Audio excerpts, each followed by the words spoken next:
Daryl Broman, a.k.a. the Big Marn. Hey, mate. Footy show, they must have been good days. They were good days. I don't know how long I was on it, probably 10 or 12 years, I suppose, but they were great. We did every Thursday night, and I suppose at the end of the day, what probably killed it a bit was the Thursday night footy, because it put the show on, you know, probably half an hour later than what it was, and it just made it late in the night. You had to be a real lover of the show to watch it. Well, the younger generation see you as the great character, but you're a really talented player. Tell us about your footy career. Yeah, well, mate, I should have been a better player, you know. I sit back and think about when you get old and retired, you do, you know, I mean, you blokes aren't old, but you're retired. You do look back, and I read about his stats the other day, 430 first grade games, 42 State of Origin and 57 tests or something. Is that right? I mean, refereeing. You think, oh, well, but you think about it, you think that's an incredible career. Mate, I should have been better. If I was a bit more conscientious with regards to my fitness and training and all that stuff, I would have been a better player, but it wasn't to be. I enjoyed what I did, but I think I left a bit out there, to be honest with you. Well, you got to play State of Origin. Tell us about your experience, because you were there very early in State of Origin, not long after the great Arthur Beetson. Well, tell us about your whole Origin sort of experience. Well, I thought my time had passed. I got picked when I was 27, I think, to play State of Origin. It was 83, which was only the 6th game ever played. You know, they played one in 80, 81, 3 in 82, and then first game in 83. Yeah. So I was really excited. Arthur Beetson was our coach. He was my hero. But it was strange, because I thought they'd be a bit more professional than they were. And in those days, there was, like, the majority of the Queensland side was made up of blokes who were playing in the Brisbane Rugby League. They weren't playing in the Sydney comp. So we had, I think, 5 blokes come from Sydney to join all the boys who played in the Brisbane competition. Like, there was Mel, Gino, Wally, you know. That was the king. The king was a king, mate. I went to training one day. This is for Queensland, right? State of Origin. It's a big deal. He didn't turn up. Hence the name. What do you mean he didn't turn up? He didn't turn up for training. I said to Beatso... What, have you been on the drink or something? I don't know. I said, mate, where's Wally? He said, oh, he's not coming.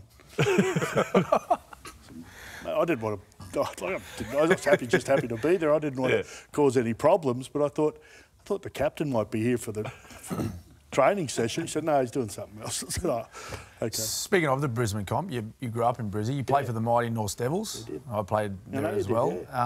And you won the 1976 Rothmans medal in Brisbane as well. Tell us about those years. Oh, mate, I actually played first grade when I was still at school. I was in Brisbane. In the I front went to row. Wavell Heights, second row. And I was at Wavell Heights, and I was, you know, I'm loath to rap myself. I was a prodigy. I was a good player. Anyway, got picked in first grade. Norths, who I was playing for, had a lot of injuries, got picked in first grade. I was so excited. The only problem I had was I had to go and start training with these blokes, and they didn't know about my history with regards showering. I used to shower in my undies for very obvious reasons. You saying you're not packing heat? No, I'm not going. I say it in very many ways, but it's not outstanding, right? I had to shower in my undies, which was Devo about, because I thought, geez, these are first graders, and here I am, 17-year-old showering in my undies. And then once I did that, my first game was at Lang Park, and we were playing Wests. Well, John Sattler was up there playing for Wests at the time. In the off-season, Sattler and Tommy Bishop left Sydney to go to Brisbane in 1974, I think it was. And I was... The 74 was when I started playing. And as it turned out, Tommy Bishop was in the team I was with. I played with Tommy Bishop. Wow. And Sattler was in the opposition. And I thought, shit, what am I going to do here? He's going to kill me, this bloke. You know, anyway. They gave me the goal kicking too, like toe poker. Yeah, I was a toe poker. So I played in the game. I was exhausted after about 5 minutes. Started kicking. Got through it all right. The worst, I played terrible. I went to training on the Tuesday night and thought, my career's over. You know, I played one game first grade and I'm gone. I'm only 17. They picked me in the side again. As luck would have it, I played all right the next week and ended up staying there. So, mate, I loved it. And Sattler ended up coming over to Norths, and I played with him and with Tommy Bishop the year after. It was incredible. Well, the big time everyone spoke about back in those days, Daryl, was about playing New South Wales Rugby League, but it was a big comp, wasn't it? Brisbane comp. Oh, Brisbane was a great comp. They get 20,000, 30,000 at Lang Park on a Saturday? Oh, absolutely. You know, Cameron, I'll say, I reckon in those days, you know, every club in Sydney had 20 first graders in their squad. I reckon most clubs in Brisbane had 10 players who are just as good as the Sydney boys. Because I never really wanted to come to Sydney because it had such a big aura about it. And I thought, you know, well, I don't know, the training, all the stuff, you know, uproot your family, the whole thing, it was tough. But I saw a couple of blokes, Nick Geiger, for example. Nick Geiger was a hooker, played for Australia. And he signed to go to Penrith. And I just thought, you know what, I probably should go. And I just said to him, can you give me a leg up, and followed him down. Rest is history. Oh, well, I wouldn't say the rest is history, but I ended up coming down. Well, one of the thing in history yourself is the Les Boyd incident, the elbow. I don't want to talk about it too much, but away from footy, how much did that knock you about? Mate, because it's still talked about today. Yeah, but it didn't knock me about mentally or anything. I don't believe it did. It certainly knocked me about. I'm just watching it here. It still hurts watching it. I mean, that's what you do. That's what happens when you take a ball up. I mean, front rowers shouldn't have to do that stuff. I mean, take it up like that. But I'll never forget this moment because it's a big moment in my life. It was my first game, State of Origin, and I thought, you know what, this is an opportunity. They picked an Australian side that night, and I thought this is my chance to play for Australia. Were you ever the same player? I actually think I played my best football at the Bulldogs in !84, believe it or not, which is the year after that. I left Penrith because they didn't offer me a contract. I thought it was a fair enough reason to leave, and went to the Bulldogs. And I actually, first game after I had the broken jaw, I dislocated my shoulder for the Dogs. So I missed another half of the year. So, mate, fitness was my biggest issue. I was just lazy. Tell us about the story with Gus. Gus? Yeah, it's a great Well, it is a great story. It's '85, actually. We're playing at Belmore. And we'd had a big off-season. We won in '84, had a big trip away, went to Hawaii, the States. You know, put about 10 kilos on over the off-season. It's fair to say I wasn't playing particularly well. I was running around in reserve grade, and so was Gus. He wasn't going all that well either. And in those days at Belmore, they had up one end was a train line, as we all know, and up the other end there was a house, like a couple of houses behind the goalposts. We're playing Illawarra this day, who like had a shocking first grade side, so you can imagine how poor their seconds were. Me and Gus languishing in seconds. Bloke runs straight through, scores a try. We're standing at the try line, waiting for the bloke to kick the goal. Next minute, one of the windows opens behind the dead ball line from the housing end. Gould, why don't you rack off back to Penrith? We all heard it. There was only 500 people there. So I thought, oh, that's not very nice. So I played with Gus at Penrith. So I walked over to Gus, patted him on the shoulder, said, "Don't worry, Gus, you're going all right." Went back to where I was standing. Next minute, the window opens again. Same bloke says, "And take your fat mate with you." People don't believe that. It's actually a true story. So, I mean, they did love me at the Bulldogs. But you lived with Gus, didn't you? I lived with him for 12 months. How was it was different. It was different. Mate,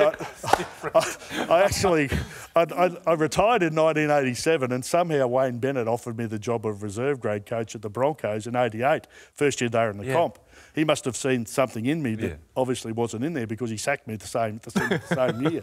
I was doing nothing. I thought, oh, well, just do whatever I can. Out of the blue, Gus rang me, said, "Do you want to come down and coach the Bulldogs seconds in '89 or whatever it was?" He started same year, a year afterwards. I said, "Yeah, I'd love to." Anyway, he's supposed to, or Bullfrog was supposed to organise a accommodation. Fly down. Gus picks me up at the airport. Only Gus there. I said, "Oh, where am I staying? Do you know?" He said, "You're going to have to stay with me for a couple of weeks." I said, "Oh, okay, it's no problem." He said, "The accommodation's fallen through." I said, stayed there for 15 months. never paid any board. Gus is the only bloke I've ever seen. Instead of going to Coles and Woolies to do his shopping, he used to go to the local Ampol service station. You know. Well, I lived with him too. How long did you live with him? I lived with him for What was the final straw when you moved out? So I walked up. So he had two levels. He lived upstairs and I was downstairs. And he was up there watching footy, thinking he's on his own, you know, and I sort of just snuck in the back door, and there he is in his undies eating cheese twisties and Coke.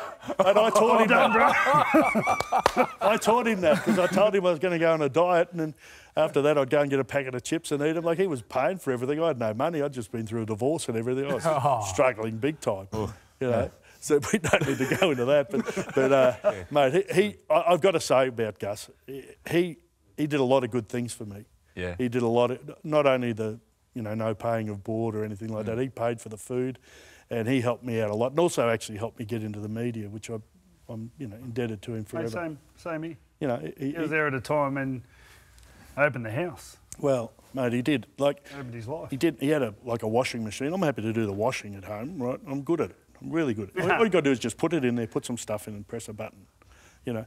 But his washing machine wasn't working, so his mum used to come over and collect my clothes and his and do them all and iron them. How good's that? So I was just getting silver service at Gus's. What about on the footy show when you had the buster off the motorbike? Yeah. How was that? Did you bust your ribs then? I did. I got on here. Here it is. I've never ridden a motorbike, believe it or not, in your life. I didn't want to turn too quickly. I didn't know how to put the brakes on, right? Look how stiff you are. No, you're like Robbie Kearns on a horse. I didn't know what I was doing. Like, I had to go around the corner, and I knew if I turned it too quickly, I'd just go heels over the motorbike. I thought, well, I'm just having to take my medicine here. And anyway, I did. I busted my ribs. Anyway, at home the next day, Friday, my mum and dad ring me up, said, oh, Daryl, she said, Mum said, I watched you on the footy show last night, came off the motorbike. I said, oh, yeah, Mum, I'm all right. She said, I don't want to know if you're all right or not. She said, it was so funny. Me and your father laughed and we laughed. I said, oh, I'm glad you enjoyed it, Mum, thanks for the call. So, and that was actually, I think I got a contract at the end of that, so it's probably one of the better things I did. Small talk. You got a favourite kid or a favourite episode? Mate, there's a lot of them that do stand out, but there's one that stands out. I did one at Cars Park. I can't remember the name of the team, but there was a young bloke who was there. We used to do them at like 4 o'clock in the arvo. This is him. And he just, I know I'm boring, but he just started nodding off. This is 4 o'clock in the afternoon, and I thought, why is he so tired, this kid? He just started nodding off. I thought it was hilarious. It was funny, but mate, there was a lot of them, you know. So, and the things about the kids were they were so honest. Yeah. But they're racist as well too. Don't worry. There's a lot of stuff we had to cut out. Not just me. It was them mainly. You know, it was great. And you know, I say it all the time about small talk. But the beauty of small talk was, even if you walked away thinking it wasn't very good, by the time they showed it, it was pretty good. Yeah. You know, the level always went from pretty good to really good. It was funny sometimes. Oh, it's so cute. The way they cut them up and everything, you know. What about your life, mate? 2GB and like when listening to you on the radio, you always sound like you're happy. Sounds like you still love the game. Is that how it is? Well, I'm 68 now. I've had a good run. I've done stuff all for a number of years now, just doing the radio, and I've earned a reasonable living out of it. I'm living at Cronulla with my wife. We're darling. Yeah. I was going to say we're happy and everything, but we live in another, like I've got a sleep apnea, I'm in another room 10 metres away. You know, there's a few issues there with regards to sexuality and stuff, but anyway, let's not worry about that. But we're together and we're sort of living, we just had a grandson. Oh, congratulations. How's that? So, fantastic. He's 12 weeks old. What's his name? Harley. He's beautiful. One of my daughters had a grandson. I've got 3 grandchildren now, so, mate, I'm just enjoying myself. You know, it's getting old's not much fun, but it beats the alternative. Well, thanks for coming on. Pleasure. And when I was coming through at Newcastle, they used to cut up all these tapes, and Daryl was a big, on the edit, playing short sides. Yeah. I don't think you don't give yourself the raps, but you're a really, really good ball playing forward. Yeah, I was pretty good.